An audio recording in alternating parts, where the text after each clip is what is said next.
প্ৰমাণটো মই 100% দিম। তেওঁ যে পাকিস্তানত 15 দিন থাকি আহিছে তাৰ প্ৰমাণ অসমৰ ৰাইজক মই 100% দিম, মোৰ কমিটমেণ্ট।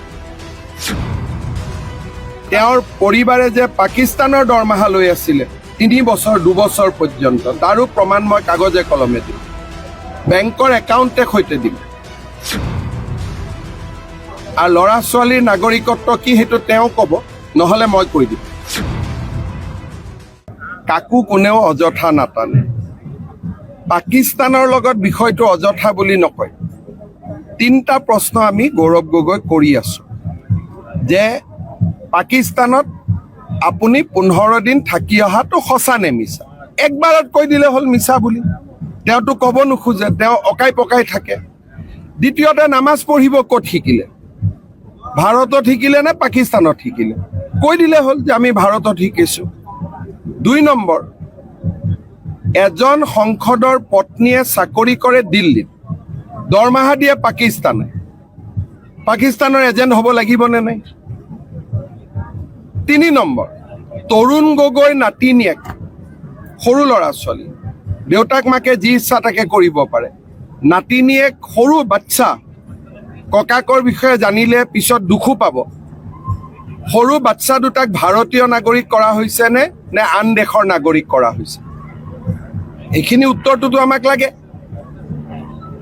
পৰিবাৰে যি কৰে কৰিলে, সেইটোতো উত্তৰ নিদিলেই। এতিয়া মই কৈছোঁ যে ভাই ল'ৰা ছোৱালী দুটাক কমচে কম ভাৰতীয় বনাইছে নে নাই, সেইখিনি উত্তৰটো দিব লাগে। এতিয়া কৈছে মোৰ ল'ৰা ছোৱালী, আৰে যি সোধে মই ঘৰত পঠাই দিম, যি সোধে সুধি ল'ব, কি আপত্তি আছে। যেতিয়াই গৌৰৱ গগৈ সময় দিয়ে মোৰ ল'ৰাক গৌৰৱ গগৈ ঘৰত পঠাই দিম, যি সুধিব লাগে সুধি দিব, তাততো লুকাবলগীয়া একো কথা নাই। কিন্তু আপুনি কিয় লুকাই আছে। তৰুণ গগৈ নাতিনীয়েক এজন গৌৰৱী অসমীয়া, গৌৰৱী ভাৰতীয় হোৱা উচিত হয় নে নহয়।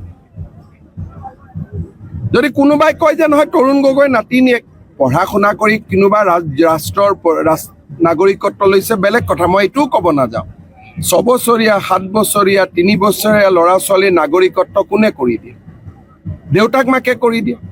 ভাৰতৰ সংসদ এজনৰ ল'ৰা ছোৱালী ভাৰতীয় হ'বনে নে বিদেশী হ'ব, এইখিনি উত্তৰ আমাক নালাগিব জানো। পেহেলগামত ঘটনা হৈ আছে, গৌৰৱ গগৈয়ে সংসদত সোধা প্ৰতিটো প্ৰশ্ন আপোনালোকে বিবেচনা কৰি চাব, প্ৰত্যেকটো প্ৰশ্নৰ উত্তৰে পাকিস্তান সেনাক সহায় কৰে। গতিকে তেওঁ উত্তৰকেইটাতো দিব লাগিব, আৰু নিদিলে পুলিচে মাতি আনি সুধিব। ইয়াত এইবোৰ টুইটৰ কাম নাই। আমি ছেপ্টেম্বৰলৈকে ৰখিছোঁ, উত্তৰটোতো আমাক লাগিবই যে পাকিস্তানৰ দৰমহা দি কেনেকৈ, যদি আমিনুল ইছলামক মই এৰেষ্ট কৰিছোঁ মাত্ৰ পাকিস্তানৰ সমৰ্থনত ফেচবুকত কোৱাৰ কাৰণে, পাকিস্তানৰ পৰা দৰমহা লৈ থকা মানুহ এজনৰ ওপৰতো তাতকৈ বেছি একশ্যন হ'ব লাগিব। গতিকে মই তেখেতক সুধি আছোঁ যে আপুনি ৰাইজৰ ওচৰত নিজে কৈ দিয়ক সঁচা মিছা, যাতে মই ক'ব নালাগে, কাৰণ মই ক'লে ময়ো দুখ পাম, কাৰণ তৰুণ গগৈ মন্ত্ৰীসভাৰ ময়ো এজন সদস্য আছিলোঁ। সঁচা কথাখিনি মোৰ মুখেদি মই ক'ব খোজা নাই, কেইটামান দিন ধৈৰ্য ধৰি আছোঁ।